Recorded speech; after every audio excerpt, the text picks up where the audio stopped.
Asterisk the sound of a door slamming echoed through the empty apartment. Ethan Collins slumped against it, loosening his tie with one hand while clutching a pink termination notice in the other. His 5-year-old daughter's school photo smiled at him from the refrigerator, oblivious to the financial catastrophe that had just descended upon their small family. How could he tell Lily that Daddy couldn't afford her diabetes medication anymore? That's when his phone buzzed with a message from the last person he expected, his impossibly beautiful, impossibly intimidating boss, Alexandra Reed. "I need a husband. Temporarily. It pays $75,000. Interested?" Hey everyone. If you're loving this story so far, don't forget to hit that like button and subscribe to catch all our emotional roller coaster stories that'll keep you on the edge of your seat. Now, let's dive deeper into Ethan and Alexandra's complicated arrangement.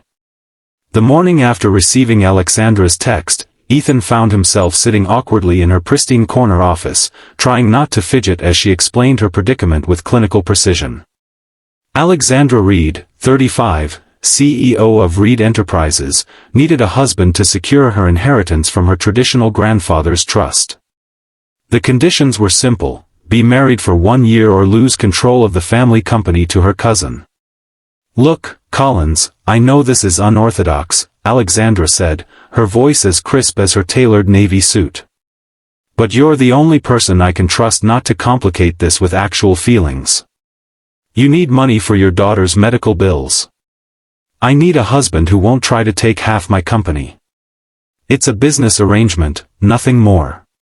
Ethan swallowed hard, thinking of the stack of unpaid medical bills on his kitchen counter. Since his wife died 3 years ago, he'd been drowning, financially and emotionally.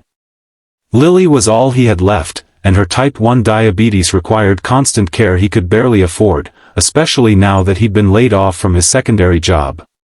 What exactly would this arrangement entail, he asked, the words feeling strange in his mouth. Alexandra slid a contract across her immaculate glass desk. "We live together for appearance's sake. Attend family functions. Convince my grandfather we're legitimately married. After 1 year, we divorce quietly, you get the money, and I keep my company." Ethan's mind was racing. $75,000 would cover Lily's medical expenses for years. It would give them breathing room, security. But at what cost? "And my daughter?" he asked, his voice rough with emotion. "Where does Lily fit into this plan?" Something flickered across Alexandra's usually impassive face, a softness he'd never seen before. "Your daughter is part of the package. My grandfather would expect me to embrace becoming a stepmother. It actually makes our story more convincing." Ethan thumbed through the contract, his heart pounding. When he reached the cohabitation clause, he blurted out the question that had been nagging him since her text: "Do we have to share a bed together?" For the first time since he'd known her, Alexandra Reed looked genuinely flustered. A faint blush colored her high cheekbones. "The house has 4 bedrooms, Collins. I think we can manage to maintain appropriate boundaries." The following weekend, Ethan found himself moving boxes into Alexandra's sprawling lakeside home, trying to explain to a confused Lily why they were going to live with Daddy's boss lady. Alexandra had transformed her minimalist guest room into a little girl's paradise overnight, complete with a canopy bed and medical equipment discreetly tucked away in a colorful cabinet. "You didn't have to do all this," Ethan said, watching Lily explore the room with wide-eyed wonder. Alexandra shrugged, her arms crossed defensively across her chest. "It's just business. The more comfortable she is, the more convincing our arrangement will be." But Ethan didn't miss the way she smiled when Lily hugged her legs in spontaneous gratitude. Their first challenge came the following week, a dinner at Alexandra's family estate to announce their engagement. Alexandra spent the drive coaching Ethan on family dynamics, her knuckles white on the steering wheel. "My grandfather is traditional but not naive," she explained. "He'll be watching for any sign this isn't real. My cousin Vincent will be actively trying to prove we're faking it. He wants control of the company badly enough to hire private investigators. No pressure, Ethan muttered, adjusting his borrowed suit jacket. Alexandra unexpectedly reached over and squeezed his hand. Just be yourself. That's actually why I chose you. You're authentic in a way most people in my world aren't. The dinner was a masterclass in passive-aggressive family dynamics. Alexandra's grandfather, Walter Reed, was a steel-spined patriarch with sharp eyes that missed nothing. Vincent, her slick cousin, asked probing questions about their whirlwind romance, with barely concealed skepticism. So you're telling me my granddaughter, who hasn't taken a day off in 5 years, suddenly fell in love with her administrative assistant? Walter asked, piercing Ethan with his gaze. Before Ethan could respond, Lily piped up from her booster seat, Alex helps me with my insulin shots when Daddy's cooking dinner. She doesn't make Aukis like the nurse at school. The table fell silent. Alexandra looked as shocked as everyone else. It was true, she had helped Lily once when Ethan was frantically trying to salvage a burning dinner. The gesture had seemed so natural, he'd almost forgotten it wasn't real. She makes Daddy laugh too, Lily added, matter-of-factly spooning her ice cream. He doesn't do that much since Mommy went to heaven. Ethan felt heat rise in his face as Alexandra's hand found his under the table. Her grip was almost painfully tight, but her social smile never wavered. Children see the truth when adults are still confused by it, Walter Reed pronounced, studying them both with new interest. Perhaps I've underestimated you, Alexandra. In the car ride home, with Lily asleep in the back seat, Alexandra finally broke the tense silence. That was, surprisingly effective. I'm sorry about what Lily said, Ethan began, but Alexandra shook her head. Don't be. It worked. And she wasn't lying, was she? I did help with her insulin. There was a vulnerability in her question that caught Ethan off guard. No, she wasn't lying. Neither was I, by the way. I haven't laughed much these past few years. He hesitated, then added, until recently. Something shifted between them that night, a hairline crack in the purely professional facade they'd been maintaining. As the weeks passed, their careful choreography of distance became increasingly difficult to sustain. Alexandra would come home late from work to find Ethan had left a plate warming for her in the oven. Ethan would wake to discover Alexandra had organized Lily's medical supplies and set up automatic prescription refills. The first real crisis came 2 months in, when Lily had a dangerous nighttime drop in blood sugar. Ethan found Alexandra in the kitchen at 3 a.m., methodically preparing emergency glucose treatments and calling Lily's endocrinologist. How did you know what to do? Ethan asked later, after Lily had stabilized and fallen back asleep. Alexandra looked away, her usual composure slipping. I've been reading medical journals about type 1 diabetes since we moved in together. I wanted to be prepared. That's not part of our agreement, Ethan said softly. No, she agreed, meeting his eyes with uncharacteristic uncertainty. It's not. Their performance grew more convincing, perhaps too convincing. At Reed family gatherings, Ethan found himself naturally reaching for Alexandra's hand. At Lily's school functions, Alexandra effortlessly slipped into the role of co-parent, charming teachers and organizing fundraisers for the Medical Research Foundation close to their hearts. The facade began to blur even in private. Movie nights on the couch stretched later, their bodies gradually shifting closer. Discussions about Lily's care evolved into deeper conversations about their hopes and fears. Alexandra revealed the crushing pressure of being a woman running her family's company, how the trust stipulation was just another way her grandfather tried to control her life. Ethan shared the devastating journey of losing his wife to cancer while trying to raise a chronically ill child alone. 6 months in, Vincent's suspicions reached a breaking point. He cornered Ethan at the Reed Enterprises anniversary gala. I've had you investigated, Vincent hissed, brandy sloshing in his glass. You and Alexandra barely knew each other before your sudden engagement. There's no evidence of any relationship prior to 6 months ago. Maybe that's because some relationships aren't conducted for public consumption, Ethan replied, maintaining his composure despite the panic fluttering in his chest.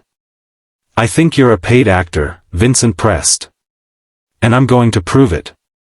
Alexandra appeared at Ethan's side, a vision in emerald silk. Is my cousin bothering you, darling? She asked, her voice honey-sweet but her eyes glacial. Just getting to know my future cousin-in-law, Vincent replied with a sharp smile. Telling him about the Reed family curse, how none of our marriages last.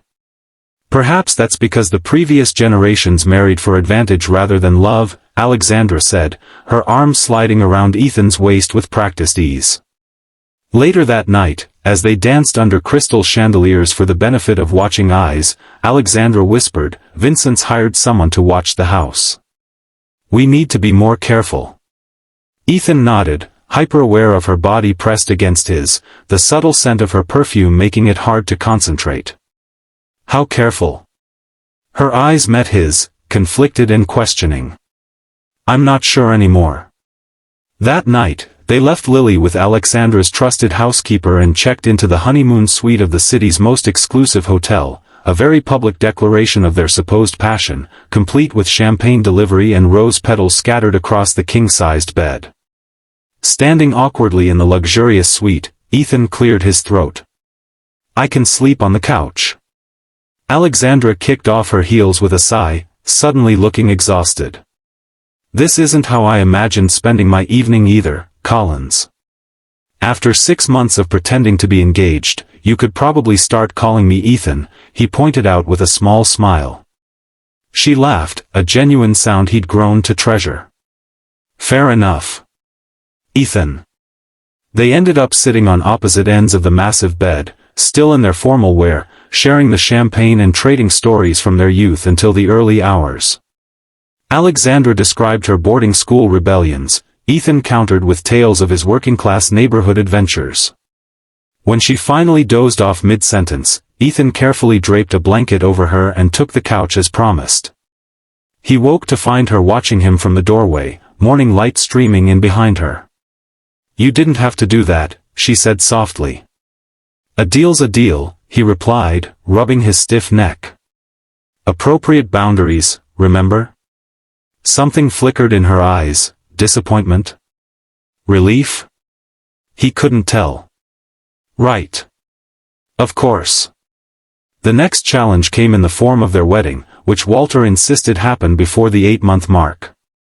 Alexandra threw herself into creating the perfect illusion, a tasteful but lavish ceremony at the Reed estate, with Lily as flower girl and a guest list of carefully vetted friends and family who wouldn't question their relationship.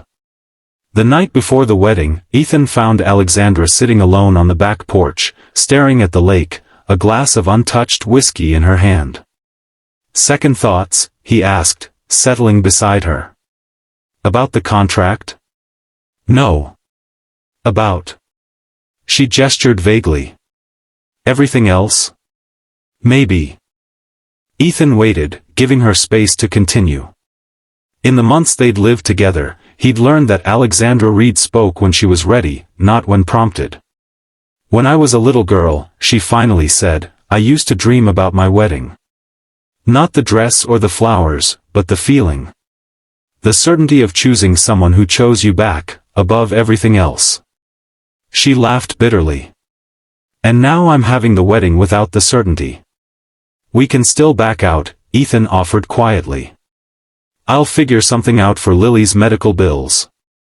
Alexandra turned to him, her expression unguarded in the moonlight. Would you want to back out? The question hung between them, weighted with unspoken complications. Before Ethan could answer, Lily's voice called from inside, complaining of itchy lace on her flower girl dress during a final fitting. The moment shattered, and they returned to their careful performance. The wedding day dawned perfect and clear, as if even the weather was conspiring to make their fabrication convincing. Standing at the altar, watching Alexandra walk toward him in a gown that took his breath away, Ethan felt a confusing mix of emotions. This wasn't real, he reminded himself. It was a business arrangement with an expiration date. Then she reached him, and he saw the same conflict in her eyes that he felt in his heart.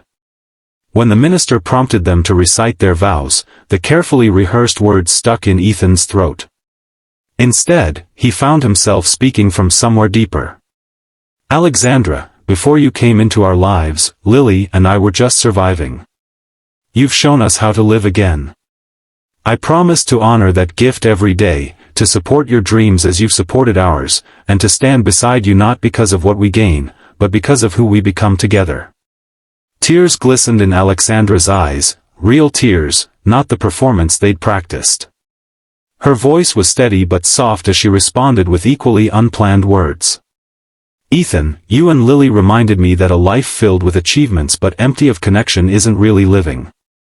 I promise to cherish the family we've created, expected or not, and to face whatever comes next with the courage you've taught me. When they sealed their vows with a kiss, the line between pretense and reality blurred beyond recognition. Their honeymoon was a family affair, a 2-week stay at Alexandra's rarely used beach house, with Lily building sandcastles and the adults navigating their increasingly complicated relationship. They still maintained separate bedrooms, but spent every waking moment together, looking more like a real family than either would have thought possible. Daddy, Lily asked one evening as Ethan tucked her into bed, is Alex my new mommy now? The innocent question hit him like a physical blow. She's your stepmom now. But that doesn't change anything about your real mommy. She still loves you from heaven. Lily considered this with the serious expression she wore when processing new information. I think mommy would like Alex. She makes you smile the way mommy did in the pictures. That night, Ethan couldn't sleep, Lily's observation echoing in his mind. On the deck overlooking the ocean, he found Alexandra already there, wrapped in a blanket against the cool night breeze. Lily just asked if you're her new mommy, he said without preamble. Alexandra's breath caught audibly. What did you tell her? The truth. That you're her stepmom now, but it doesn't change her relationship with her mother. He paused. Was that wrong? No, Alexandra said softly. It was perfect. After a moment, she added, I never thought I wanted children. My own mother was absent at best. I didn't think I had it in me to be different. For what it's worth, Ethan said, you're a natural with Lily. Better than some people who've had years of practice. She smiled, a genuine expression that transformed her face. Thank you for saying that. It means more than you know. They returned to the city and their shared life with a new undercurrent of tension. The wedding rings on their fingers no longer felt like props but weighted symbols of the unspoken questions between them. Work pulled Alexandra into longer hours as she restructured the company. Ethan took on consulting projects from home to maintain his professional skills while caring for Lily. 9 months into their year-long contract, crisis struck. Vincent produced documentation suggesting the trust had been illegally modified and filed for an emergency hearing to contest Alexandra's inheritance.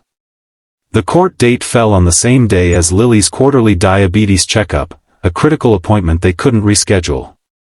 Go to court, Ethan insisted when Alexandra tried to rearrange her schedule to accompany them to the hospital. This is what you've been working toward. We'll be fine. But Lily's nervous about the new treatment protocol, Alexandra argued, already dressed in her courtroom suit but clearly torn. She's expecting both of us to be there. The company is your priority, Ethan reminded her gently. That was the whole point of this arrangement, remember? Something hardened in Alexandra's expression. Right. The arrangement. She gathered her briefcase with sharp, angry movements. God forbid I forget this is all a business transaction. She left for court without another word, leaving Ethan bewildered by her reaction. At the hospital, Lily repeatedly asked where Alexandra was, her small face crumpling when Ethan explained she had important work. But we're important too, Lily whispered as the nurse prepared for her blood draw, a procedure that always terrified her. Midway through the appointment, the examination room door flew open and Alexandra burst in, still in her court clothes but disheveled, as if she'd been running. "I'm sorry I'm late, sweetheart," she said breathlessly to Lily, taking her free hand. The judge understood that some things can't wait. Lily's face lit up as Alexandra smoothly distracted her through the remainder of the tests, recounting a silly story about the stern judge's polka-dotted socks peeking out under his robes. Only when Lily was settled with a nurse for her educational session did Ethan pull Alexandra aside. "What happened with the court case?" he demanded. "Did you lose the company?" Alexandra met his gaze steadily. "The hearing's been rescheduled for next week. I told the judge I had a family emergency." "You did what?" Ethan stared at her in disbelief. "Alexandra, the whole point of our marriage was to secure your inheritance. If you jeopardize that—" "The point of our marriage on paper was the inheritance," she interrupted, her voice low but intense. "But I'm starting to think there might be more valuable things than my grandfather's company." Before Ethan could respond, the doctor called them back in to discuss Lily's results. The moment passed, but something fundamental had shifted. That night, after Lily was asleep, Ethan found Alexandra working in her home office, spreadsheets illuminating her exhausted face. "I've been thinking," he said from the doorway. "Our contract is almost up." Alexandra didn't look up from her computer. 3 months left. "I'm aware. What happens after?" The question that had been haunting him for months finally spoken aloud. Her fingers stilled on the keyboard. "You get your money. I get my company. We go our separate ways." That was the agreement. "And if I don't want to go our separate ways?" Ethan's heart hammered in his chest, the risk of rejection almost paralyzing. Alexandra finally looked up, her expression guarded but vulnerable. "What are you saying, Ethan?" "I'm saying that somewhere between the fake engagement and the real wedding vows, I stopped pretending." He moved closer, perching on the edge of her desk. "I'm saying that when Lily calls you her stepmom, it feels right, not complicated. I'm saying that I've spent a year carefully maintaining appropriate boundaries when what I really want is to cross them all." Alexandra stood slowly, her professional composure cracking to reveal the woman beneath. "And what about the money? Your daughter's medical needs?" "I won't pretend those aren't factors," Ethan admitted. "But they're not the only factors anymore. Not even the most important ones." "And the company?" she pressed. "My inheritance?" Ethan reached for her hand, relieved when she didn't pull away. "I've watched you run that company for a year now. You don't need your grandfather's approval or his trust. You've already proven you're the best person to lead it, and if Vincent or the board can't see that, you'll build something better." Tears shimmered in her eyes. "When did you become such an optimist, Collins?" "Probably around the time my boss asked me to pretend to be her husband and I asked if we had to share a bed," he replied with a smile. "Turns out, I might want to share one after all." Alexandra laughed through her tears, closing the distance between them. "That could be arranged." The final confrontation with Walter Reed came 2 weeks before their contract expired. The old man requested a private dinner with both of them, no Lily, no other family members. Alexandra was tense as they drove to the estate, her knuckles white on the steering wheel. "Whatever happens," Ethan assured her, "we'll figure it out together." Walter Reed waited for them in his study, looking older and frielier than Ethan remembered. Without preamble, he slid a thick folder across his desk. "Vincent hired investigators," he announced gravely. "They compiled quite a detailed report on your arrangement." Alexandra went rigid beside him. "Grandfather." Walter held up a weathered hand. "I've known from the beginning, Alexandra. Did you really think I wouldn't recognize a business transaction disguised as a marriage? I've been orchestrating those my entire life." Ethan felt the floor drop out from beneath him. A year of careful deception, all for nothing. "Sir, I can explain." "No need," Walter interrupted. "I set the terms of the trust specifically to force Alexandra's hand. She's brilliant at business but abysmal at living. Always has been. His stern expression softened slightly. Until recently. What are you saying? Alexandra asked, her voice barely above a whisper. I'm saying that my investigators' most recent reports are significantly more interesting than the initial ones. Walter opened the folder, revealing photos, Ethan and Alexandra at Lily's school play, laughing together at the park, the three of them decorating a Christmas tree. Candid moments of genuine connection. You may have started this as a business arrangement, but that's not what it is now, is it? Alexandra and Ethan exchanged glances, a silent communication born of months living in each other's space. No, Alexandra admitted finally. It's not. Walter nodded, satisfied. The trust will transfer to your control next week as planned. The marriage requirement has been fulfilled, in letter initially, and eventually in spirit, which was always my true intention. He fixed Ethan with a penetrating stare. Though I admit, an administrative assistant with a chronically ill child was not who I envisioned for my granddaughter. With all due respect, sir, Ethan replied evenly, your granddaughter is capable of making her own choices. If you can't see her worth beyond the company she runs, that's your loss. Instead of anger, Walter's expression showed something like approval. You'll do, he said simply, before turning to Alexandra. The question now is what happens when your contract expires. Will you honor the commitment you've grown into, or revert to the isolation you're accustomed to? On the drive home, silence stretched between them until Alexandra pulled into the driveway of what had become their home. Instead of going inside, she remained in the car, staring straight ahead. I want to tear up the contract, she said finally. All of it. The payment clause, the time limitation, everything. Ethan's heart skipped. Are you firing me as your fake husband? A smile tugged at her lips. I'm proposing something else entirely. No contracts, no financial arrangements, no pretending. Just us, figuring it out for real. She turned to face him fully. I'm terrified, Ethan. I've never done anything without a detailed plan and backup contingencies. But I know I don't want to go back to my life before you and Lily crashed into it. Ethan reached across the console to take her hand. So don't.